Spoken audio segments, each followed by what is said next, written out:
పశ్చిమాసియాలో నిప్పుల వర్షం కురుస్తోంది. ఇరాన్పై ఇజ్రాయెల్, అమెరికా మెరుపుదాడులు చేస్తున్నాయి. ఇరాన్లో తాము నిర్దేశించుకున్న లక్ష్యాల్ని ఛేదిస్తున్నాయి. అయితే ఈ క్రమంలో అమెరికా ఇజ్రాయెల్ను భయపెట్టేలా యుద్ధంలో తొలిసారి ఇరాన్ అమ్ముల పొదిలో అస్త్రాన్ని బయటకు తీసింది. ఫిబ్రవరి 28న ఇరాన్పై యుద్ధం మొదలవగా ఇరాన్ ఆ అస్త్రాన్ని బయటకు తీసి ప్రయోగించింది. ప్రస్తుతం ఇరాన్ క్షిపణులపై ప్రపంచ దేశాల్లో చర్చ మొదలైంది.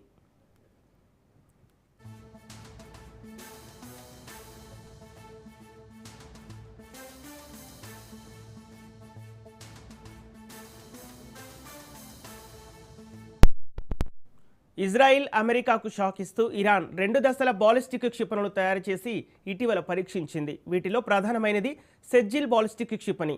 సెజ్జిల్ చూడటానికి చిన్నగా ఉన్నప్పటికీ దాని విస్ఫోటనం ప్రభావం భారీ స్థాయిలో ఉంటుంది. ఇరాన్ వద్ద సెజ్జిల్తో పాటు అషురా వంటి ఇతర క్షిపణులు కూడా ఉన్నాయి.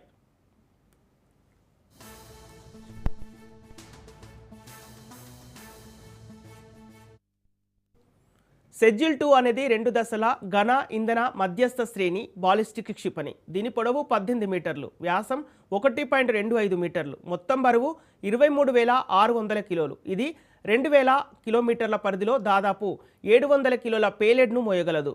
అధిక ఎత్తులో మలుపులు తిరిగే సామర్థ్యం కారణంగా దీనికి డాన్సింగ్ మిసైల్ అనే పేరు వచ్చింది.